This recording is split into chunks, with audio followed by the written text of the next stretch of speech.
slow but definite. Public support for change will build as the Main Street program grows and consistently meets its goals.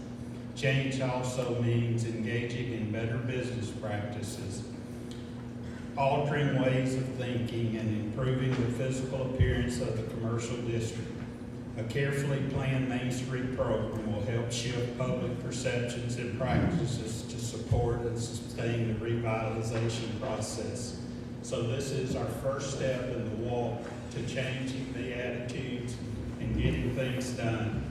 And this is not without a plan. You will see over here on the tables that there's been hours of work in planning every step that we take along this road.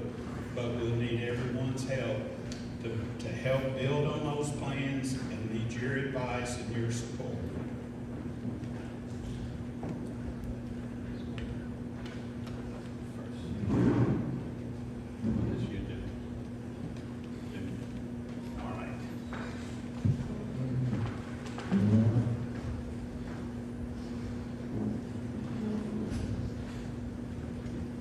There's 5 historic districts in the city of Talladega, and how important this is, there are over 200 Main Street questions. 39 of those questions have to do with history and historic districts and things like that. Then 9 or 10 of them have to do with events and tourism. So we felt that all of these things were our strengths.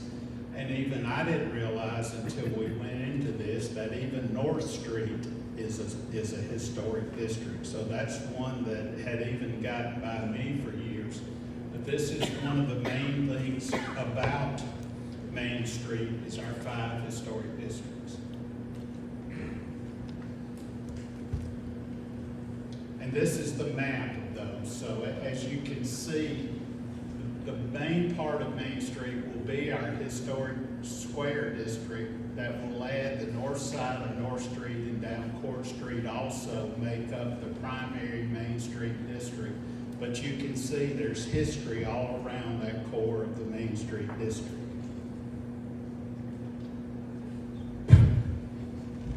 So something that's real interesting about this that we didn't say at the beginning was that we only have 45 minutes to do this presentation. So it's 45 minutes and 15 minutes for question and answer. But thank God that something was wrong with the Wi-Fi, so I think we got a couple extra minutes during the presentation. But this was very important because these are all of the letters of support that we got from Main Street. So you have the Alabama Tourism Director, Lisa Tell. It had Terry Smiley of Alabama Power. Other mayors, Mayor of Oxford, Mayor of Anniston, they went through Main Street. We used their expertise also. The Super Speedway and Congressman Mike Rogers, the county commissioners, Chamber of Commerce, our mayor, economic development, and of course, First Bank of Alabama. Go to the next one. And then all of these also. We reached out and just got a tremendous amount of support from the community. And these are really not the all others. These are really the people that we will have to depend on to make Main Street work. The others are at the top of the heap that we need those for support and backing. But it's really going to take all of these other organizations to make this thing work. And in saying, when we were doing this presentation, that Tom, you may have to help me, but we were a little surprised at the people that we were facing making the decision. One of the representatives was from the Alabama Historic Preservation Commission. One of them was from the Tourism Department in Montgomery. Another was from the State Economic Development Board. And I can't remember the 4th one, but it was the audience that, thank goodness, has really played right into the presentation that Mary and all of us had put together.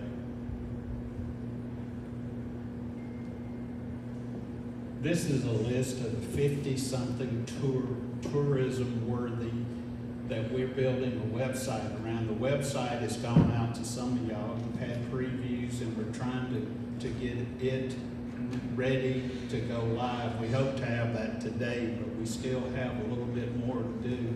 and some of the walking tours on it. But we really feel like Talladega and Talladega County is the center of tourism for this region, and all of the attractions that we have here really bears that out.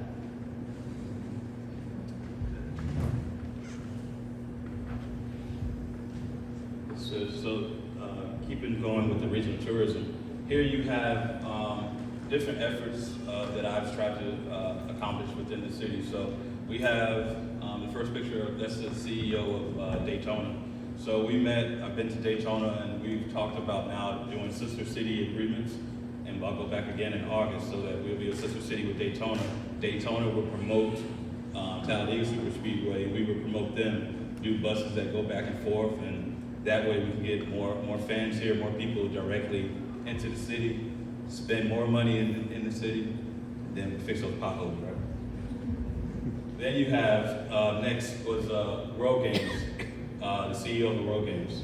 And that was an effort to say that during the World Games, there are gonna be a lot of things, a lot of downtime. So why not bring people into the city during that downtime to focus on those 50 plus attractions that we have within the city. So we talked about hotel spaces, like Chaco Springs, and all the other tourist attractions that we have here to bring people from the World Games into the city of Talladega. Who benefits off of our county the most? In my opinion, Oxford.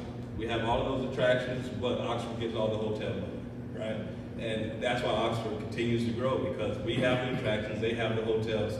So this right here, in my opinion, is actually our feasibility study that we need more hotels. We need hotels right here in the city. Hotel feasibility, and then the Hall of Heroes exhibit.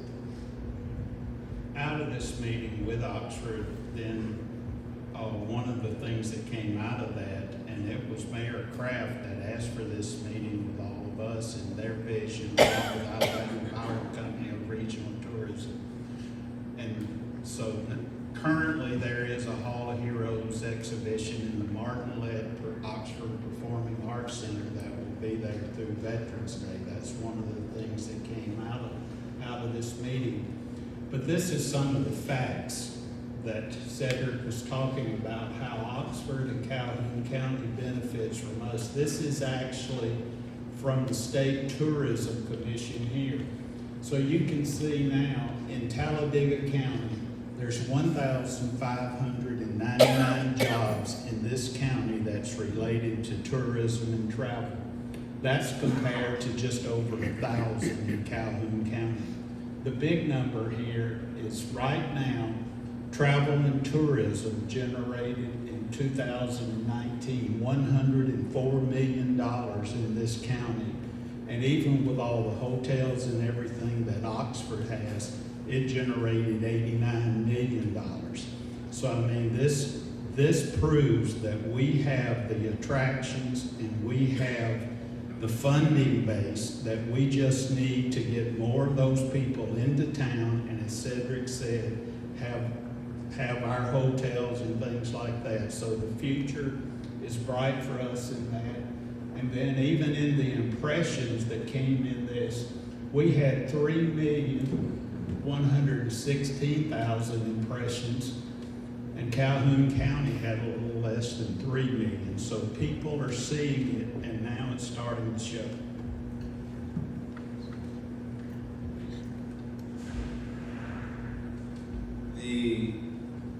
When taking this role, one word that always sticks out is improving the overall quality of life for the citizens in the city of Talladega.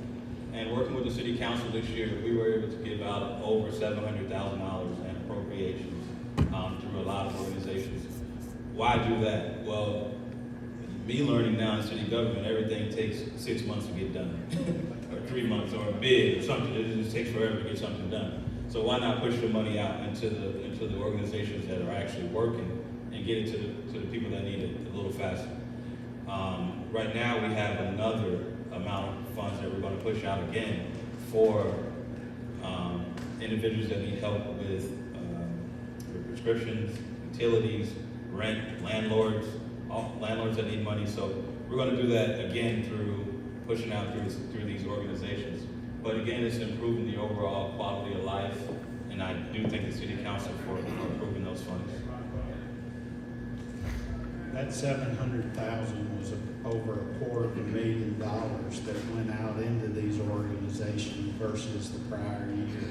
So it's really putting the money out there with the people that are doing the work in the community.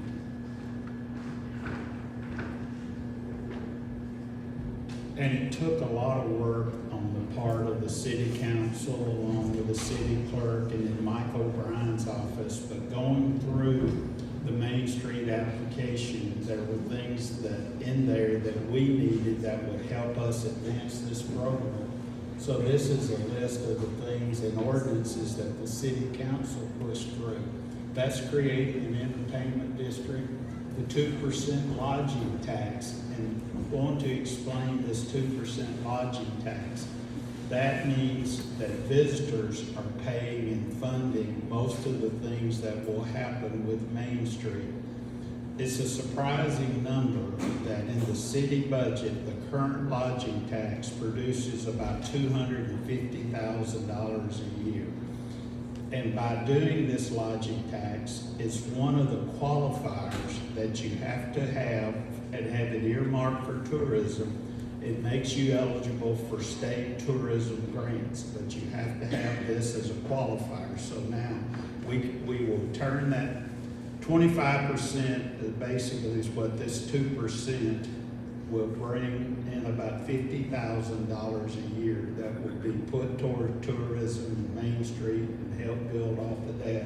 So it's not a tax on the city, it's a tax on the visitors. It took our tax from 8 to 10%. Actually, that was the average around us. Silicon Valley City, all these other cities were already at 10%. Then the Main Street resolution, and then the tax abatement for around the historic square. This tax abatement is the thing that was used to get Zaxby's and Pizza Hut here. So that'd be another tool in the toolbox for Main Street.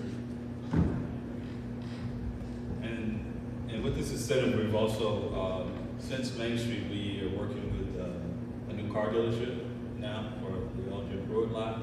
We also have, back in May, we had the Four Seasons Hotel here, Four Seasons owners out of New Orleans, who were looking at some properties and some properties in the square. And who else did we have? Was it that program? And some other businesses. Yeah, Lee Laundry, that's another place that someone's looking at that. Well, they've already sent the paperwork in for that building for it to be a pub hooked onto the Pocket Park.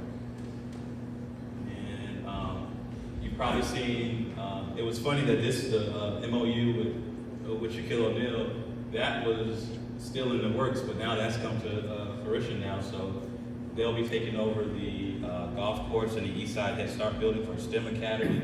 But also the great thing about this is a partnership with AIDB. So we're looking at the partnership with AIDB with the agriculture center for those students to work on bringing the grass samples and greens and all of that back on the 9-hole golf course. We talked about partnership, economic development plan with Chandler's King Architects. So that is a plan. And we've also used the high school students. We have 15 high school interns right now that works in my office and throughout the city. But they're working on how do they want to see the 12 parks and 4 rec centers. That's their project, because we think that we know what they should have in the parks, but it's really up to them of what they believe they should have in the parks. So Chandler's King Architects will be working with the high school kids on revitalization of our 12 parks, our 4 rec centers, and also downtown revitalization. So I don't think we released it yet, or maybe we did, but we are pretty close. We put in, which I believe is maybe the first time that the city has put in an earmark request. And we went to DC. I remember one time we were in council meeting, they're like, why do you need to travel to DC? Well, that's where the money is. So we put in that earmark request, and we put it in for $1,928,180. The project consists of 2 principal components. narrowing a portion of West Battle Street from 4 lanes to 2 lanes, eastbound and westbound, so that's, and putting This a, corner. right here, and putting a median in the middle, grass, trees, all of that type of stuff.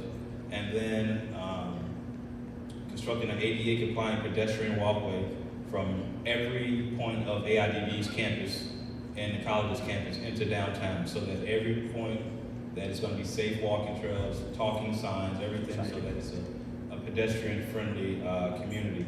Once that's done, we'll have the bike lanes, we will have, a company, Mr. James Nash, with Combined Construction is already committed to do little scooters, so that college kids or whoever can get in on scooters while coming down to the square. And it just makes it a more pedestrian-friendly, community.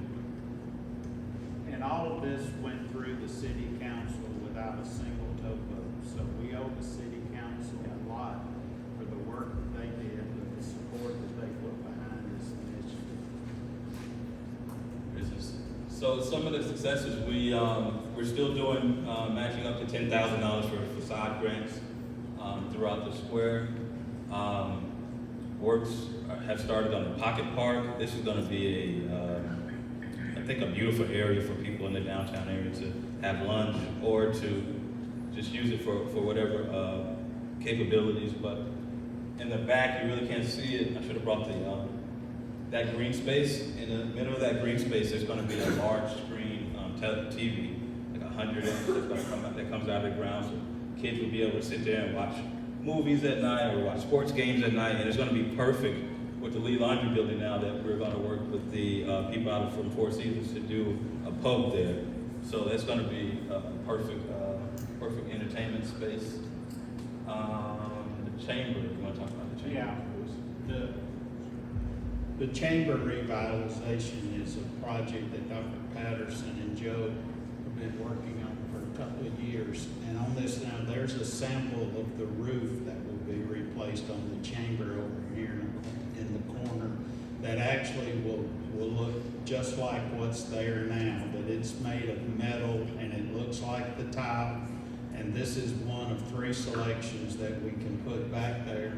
And it's actually the difference between a little over $400,000 in fixing that building and $160,000 in fixing that entire building and caboose. And also we got a grant from the Alabama Historic Preservation Commission to pay for part of this at the chamber. And so and also there's a grant from Alabama Power Company for the visitor sign and everything like that. So we're trying to offset that cost as much as we can in each one of these projects. Of course, in my background, I go out to every single dollar, every grant that's out there. The CDBG grant, that was already in place once I took this role, but it's it started in the Knoxville community, knocking down, I don't know how many properties. 14 so far. I was looking for JJ. There you go. About 14 properties, and it's a tremendous program where these blighted properties are being knocked down, land is being cleared, and the owner gets to keep the property. There's no lien against the property, and they can work with basically the local banks to get loans to redo their structures. But we're going to apply every year, and we're trying. It started with the worst community, and then it goes through. It'll go to another community next. But that's a tremendous program to help us get rid of a lot of the blighted properties. Right now, after that neighborhood, we still have another 118 throughout the city that needs to come down. But it's a start, and we just got to keep it going.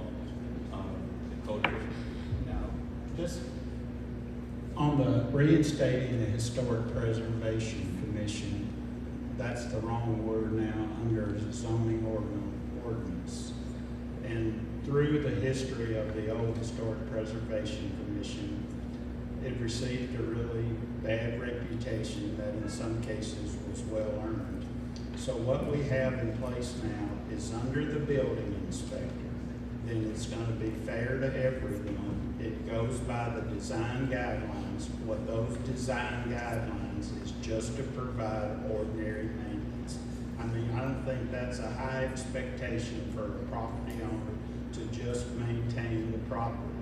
There is even an appeal process in this. The old one talked about courts and everything. If you feel like you've been treated unfair, you appeal to the city council, and that's where any grievance will be decided.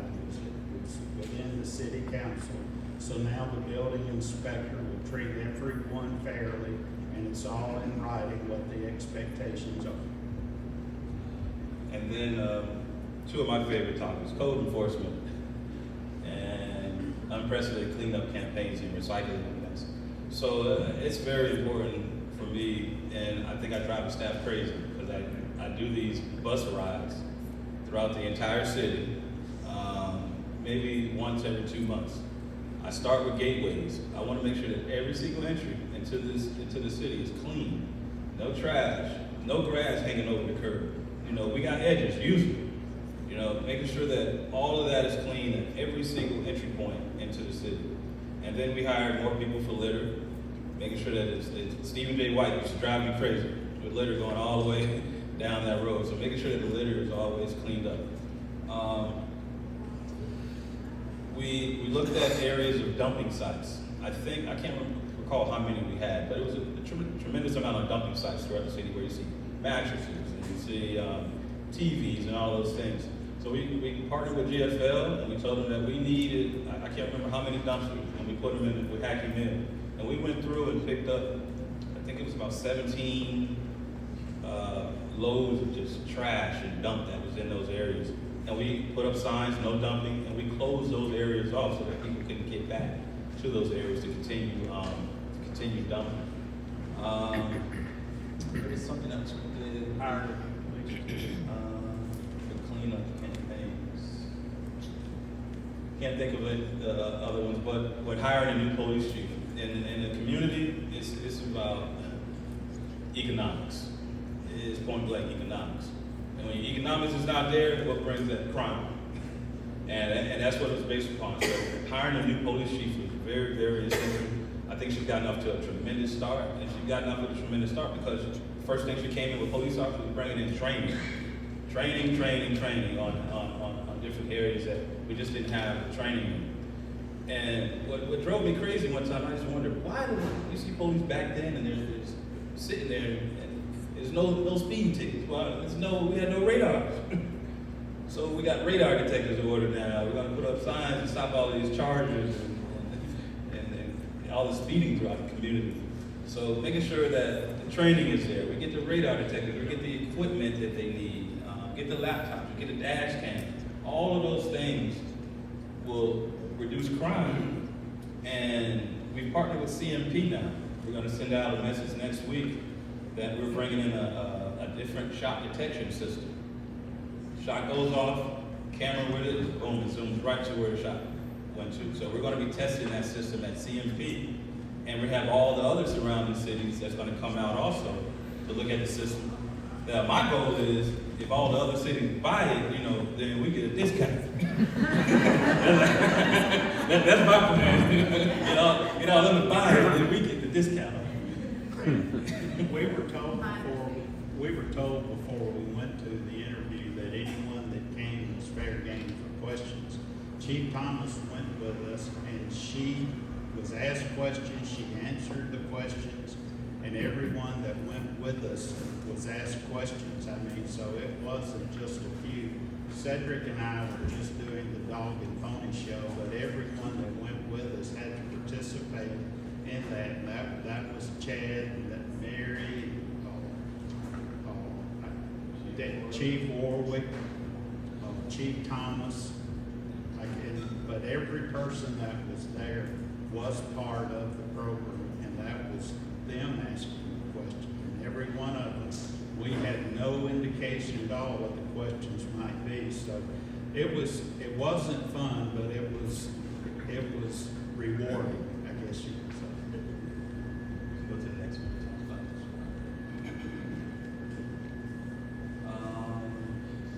Yeah, so we talked about this a little bit already, which is the plans for two properties, which is the Lee Laundry building, Kenwood building, private investors. Community Growth Accelerator, we're working with Opportunity Zone Alabama.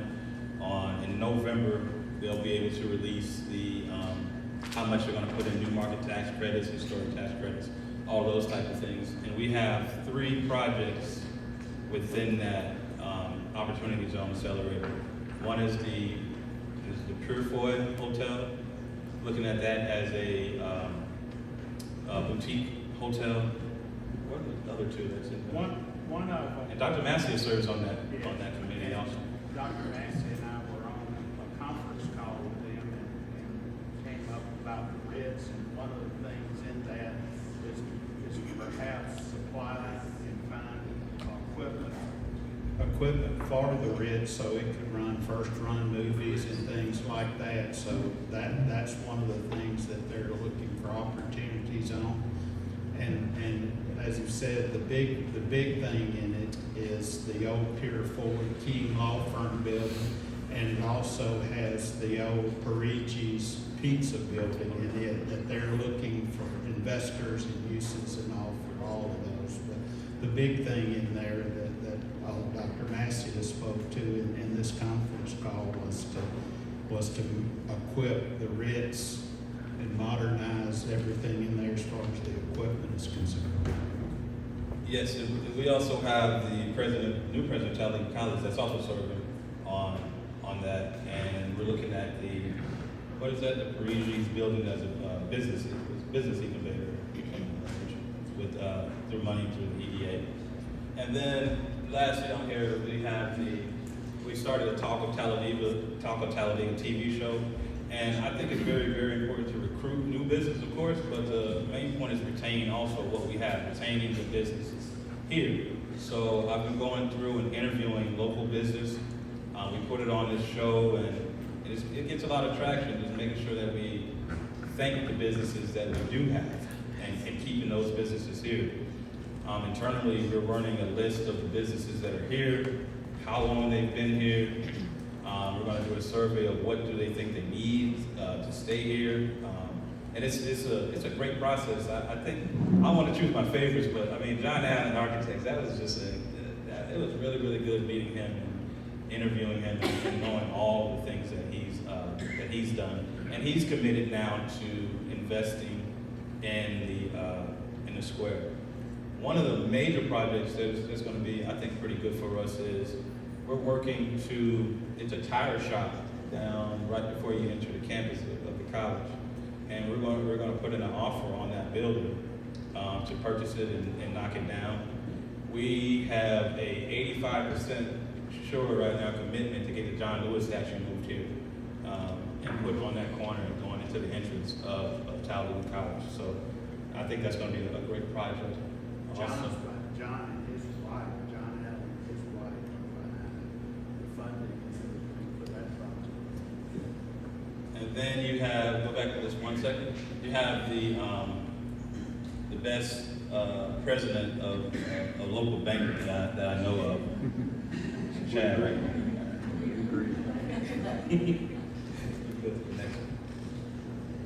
And the importance of this is many things. It's a lot about the appearance of the square in the Main Street district. So that's what this is about, and this comes out of their text about the expectancies of appearance under their design.